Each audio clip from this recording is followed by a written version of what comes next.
সুশাসনে ত্রিপুরা রাজ্যে এই সময়ের মধ্যে দিনের পর দিন বিভিন্ন ক্ষেত্রের চাকরি প্রত্যাশীরা নিজেদের চাকুরির দাবিতে রাজপথকে হাতিয়ার করছে। একই রকম ভাবে আজ অনতিবিলম্বে জেল পুলিশের কর্মপ্রত্যাশীদের নিয়োগের দাবিতে আন্দোলন নজরে পড়ে। এখানে উল্লেখ করা প্রয়োজন, বিগত বেশ কিছু সময় ধরেও 249 জনের নিয়োগ প্রক্রিয়া ঝুলে রয়েছে।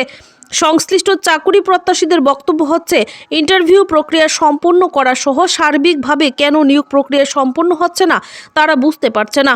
তাদের আরও অভিযোগ হচ্ছে, এই সময়ের মধ্যে তাদের ব্যাপারে কোনো সিদ্ধান্ত গ্রহণ না করে সরকার নতুন করে শতাধিক নিয়োগের নোটিফিকেশন জারি করেছে।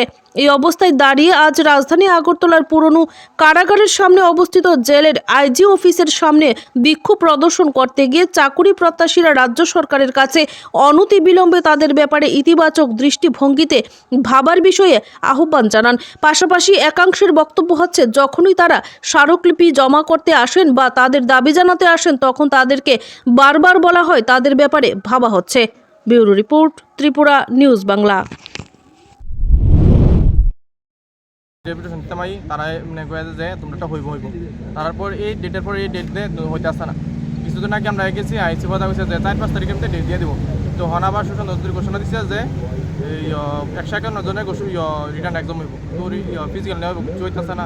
14 জন মহিলা নিব, এর ভিতরে আবার দিচ্ছে যে 12 জন মহিলা আবার কি হইব।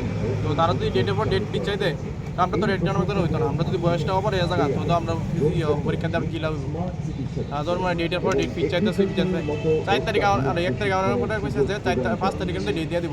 অনেকবার ঘোষণা দিচ্ছে সেইভাবে রিসপেক্ট দিতে না। আমরা দুই প্রতিবার বারবার ডেপুটেশন দেওয়ার পরে যদি তারা রিসপেক্ট না দেয় তো আমরা হাই মানে যদি এটা তো আমরা দিয়ে গেলাম ওই লোকের আমরা ডেপুটেশন দিই ত্রিপুরা পুলিশের এক্সাম হয়ে যায়। মানে আমরাটা ওই তারা আমরা এতই রিকোয়েস্ট যে আমরাটা মানে অতি স্বীকৃতিতে রিটার্ন একজন হয়ে যাবে। কত সালে পরীক্ষা দিয়েছিলেন? 2022 সালে। আপনার নামটা কি? আমার নাম বিশাল সরকার। হ্যাঁ, বিশাল সরকার। করার কথা ছিল 249 জন লোক নিয়োগ করার কথা ছিল, কিন্তু 249 জনের কোনো বিজ্ঞপ্তি আমরা পাইছি না।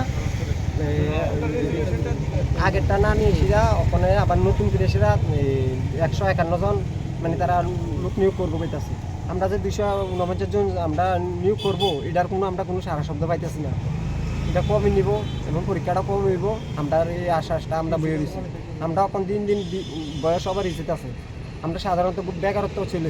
আমরা আগামী কী করবো, আমরা দিন দিন বয়স আবার ইজিত আছে, আমরা পরের প্রসেসিংটা কীভাবে দিব সেই দিকে যাতে নজর রাখে।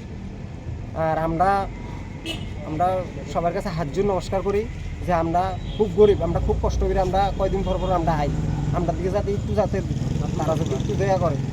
আমরা খুব কষ্ট করি, তারা যদি আমরা যদি একটু আমরাও আছি তারার লেগে, তারা আমরা দিকে অতি শীঘ্র যেতে তারা যাতে আমরা দিকে যেতে আমরা দিকে চাইলে খুব ভালো হইব, কারণ আমরা খুব গরিব। আর অনেকটি আমরা দিছি, অনেকেরই দিছি। আমরা জীবনের পরে আমরা প্রায় 12,000-এর মতন আমরা ক্যান্ডিডেট, 12,000-এর মতন ক্যান্ডিডেট, কিন্তু ওই ক্যান্ডিডেটেরও কোনো সারা শব্দ তারা দিতেছে না। এটাই ডক্টর মানিক স্যারের কাছে আমরা এটা আবেদন থাকবো যাতে আমরা এটা যাতে অতি শীঘ্রই যাতে নেওয়া হয়। Thank you.